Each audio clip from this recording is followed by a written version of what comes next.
Hey everybody, this is Petey from the Spinner Rack, and today I'm doing a video on celebrating John Byrne's 75th birthday. 75 years on this earth in this and this is birthday month.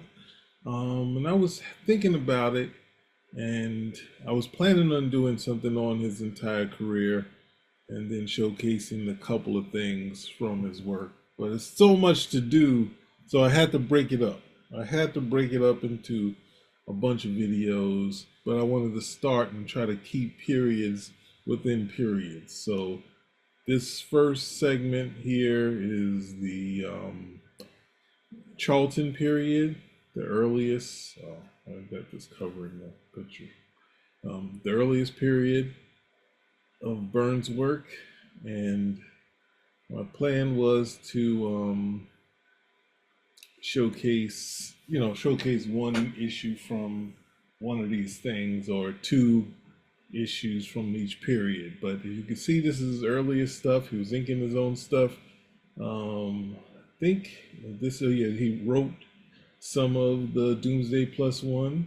There's some that were in the Charlton Bullseye that he wrote, and then from there he moved on to Marvel, but that will be the next period, right? So we have all this great art, some of his earliest stuff, some of his work in color for the covers, and his creation of Rock 2000, which I think was originally for CPL, and then later he got his first job at Marvel, but then he got regular work from Charlton. So yeah, that's a good overview, and then maybe we'll go through one issue of Doomsday Plus One.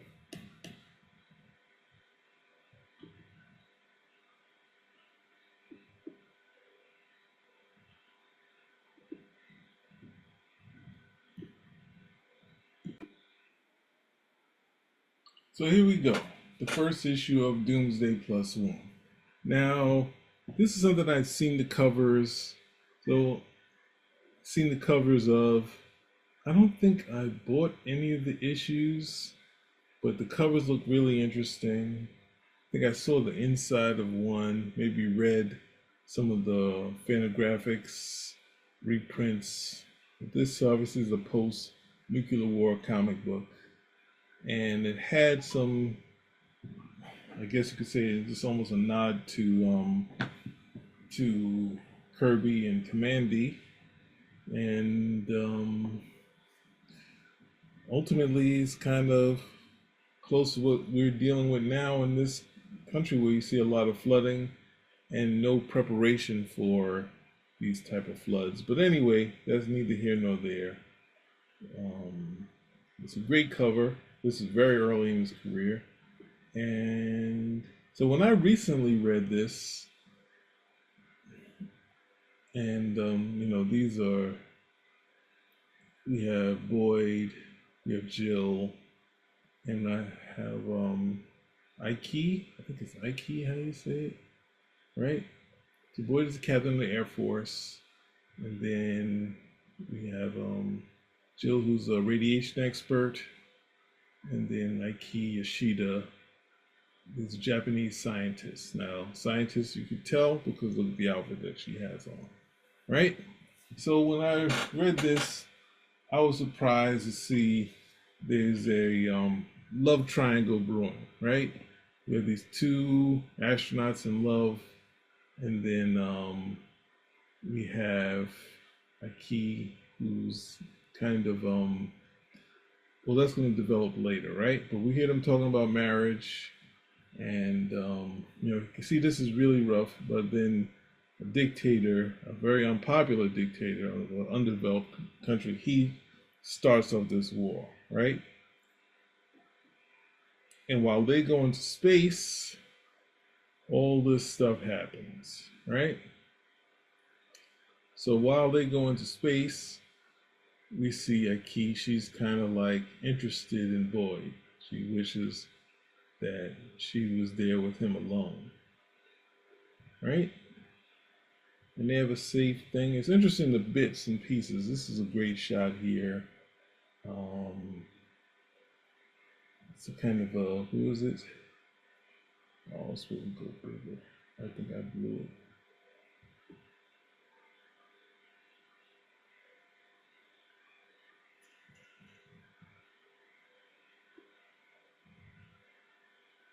Right. So they're in space. You see the dictator, madman, still starting trouble, right? And shoots off the missile thing and hits Moscow, right? And then the other target hits New York, right? And that, of course, causes retaliation, and everyone starts sending their things off. And this was Doomsday, right? Everything happens while they're in space. Every major city targeted, right?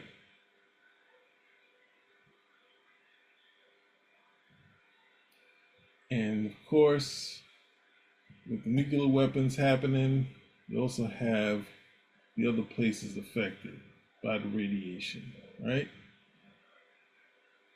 The radiation cloud messes with everybody. There's no escaping, right? And then we have our astronauts still in space, and they're trying to wait out the radiation, but they're running out of stuff, and they find out that the Earth is dead, right? We see Jill is overly affected by this. Of course she would be, where the others are more pragmatic. And they're going to stay up there as long as possible. They have 24-hour rations before they have to go. And they realize there's a polar storm over Greenland. So that's where they're going to go, right? Right, of course, those cast them up, right?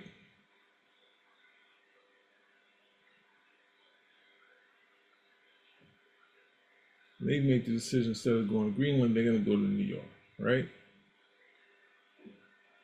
And most of that coast is underwater. And you see their every entry, right? They're not sure anyone can save them, but they fall on the sights. And Boyd is knocked out from the crash. And Aki decides to steal a kiss. And you see Jill sees it, but she doesn't say anything, right? And this is the more interesting part of the plot, right? Because, and I was like, how is that going to develop? And then they get out there. They have outfits that help them deal with the Arctic ice, right? So she finally gets some clothes on, and they're about to look for shelter. And as they go, they see a woolly mammoth, right? And they said it's been frozen here for who knows how long, right? Because obviously stuff's been melted, but one actually has melted. And you see the crew in danger. Then we see a man come out of this who's been restored from after that. They says they live again. It's Kanu Dao, right? And then he's going to kill, and then they go after him to say, hey, they're trying to be friendly. And then Jill realizes as a male, it's going to be harder to communicate because it's going to feel like a challenge. So he says, you Kuno, me Jill. And he says, Jill. He can't say Jill, he's like, Jill. And then he just takes her, and takes her to him, and now he's protecting her, right? And you see, Boyd is skilled, right? But Kanudal has some strength to him. I'm saying he's made of steel, but Jill's able to calm him down, right? And she helps him to try to make friends. He has struggles. Boyd has a hard time saying that. And they're now eating the parts of the woolly mammoth, and Boyd gives him his knife, right?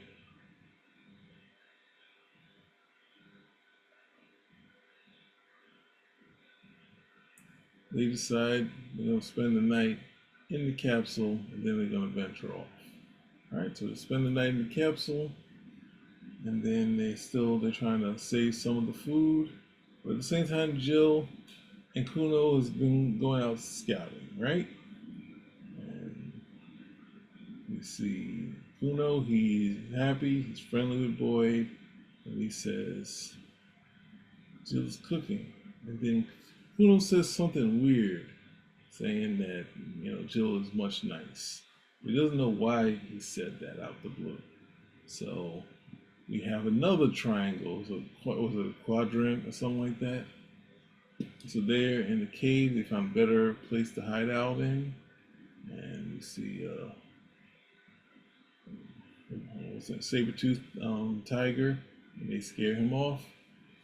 And they venture off from where they're at. They see the deserted area. And as they walk along,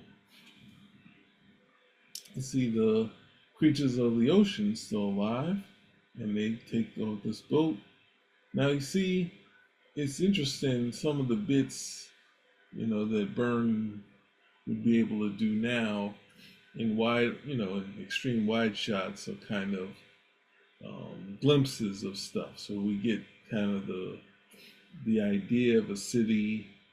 We get bits and pieces of different things. So we know comics. So it's kind of like your early drawings where you get bits and pieces. That looks like steak or steaks. It's close enough. The drawing is really rough. But this bit there, the facial expressions, this is the thing that's key. And this is key to what makes Marvel work, is the facial expressions. You can see that if Kurt Swan is possibly better than most artists in comic books, but at the same time, pulling off the acting is a hard part of comic books, So going through, they get on the ship, and we see they get kind of attacked by this fighter.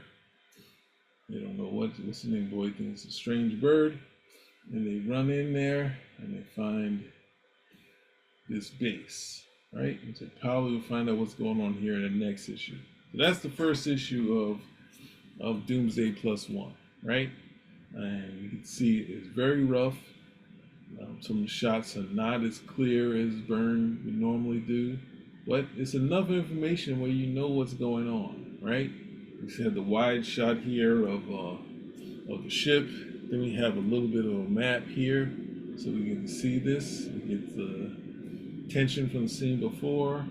You see them riding in some sort of car. There's no real setup for a lot of things, but we are set that we know they're in a different location for a nation that long exists. So yeah, you can see if you go through these pages and just quickly, there's just enough here to realize what's going on, right? The storytelling is there, but it's not always as clear, right? We don't really have something for the background, but it's the shorthands that just work, so we get the tires changed, the background has changed. So even if this shot, the shot of the rocket going off is really, it's nice stuff, it's just not as clear or at all, but at the same time, the bits and flashes of what we would see him be able to do with no problem. The Statue of Liberty there. And this is a symbolic cover. It's kind of a Marvel cover because we don't see them actually land here, right? But we see that all this stuff happens. So yeah, this is a very fun sort of issue. And I was really surprised in looking at the series that it was a thing where you have the end of the world and these two married couples being there. They're about to be married, and they immediately decide to move on. Jill is seemingly interested in Kuno, and Boyd shows some interest in Ike, but then at the same time, as the series goes on, he kind of looks to like he's open. He's open to having fun. So it's an interesting thing of a dynamic of characters who have, at the start of their relationship or the start of their union forever, now they've made a decision to move on. and it's almost playing into what Ike wants. But Boyd might have some other plans for, not having a steady relationship. And this also plays out if you got to see Doomsday Point One, because it's not the same thing, but there's some throwbacks to some of the characters that was in Doomsday Plus One. And Doomsday Plus One has kind of stayed with Byrne throughout his career. He did a Fantastic Four, Doomsday Plus One. I think he might have done it another time. So it's interesting that this title has been kind of with Byrne his entire career, So there we go. We get Doomsday Plus One. This is the first part in this tribute to John Byrne's 75th birthday. It's just too much of a career to do, and you just get a boring thing of me trying to do his whole history. But there we go. Spinner rack is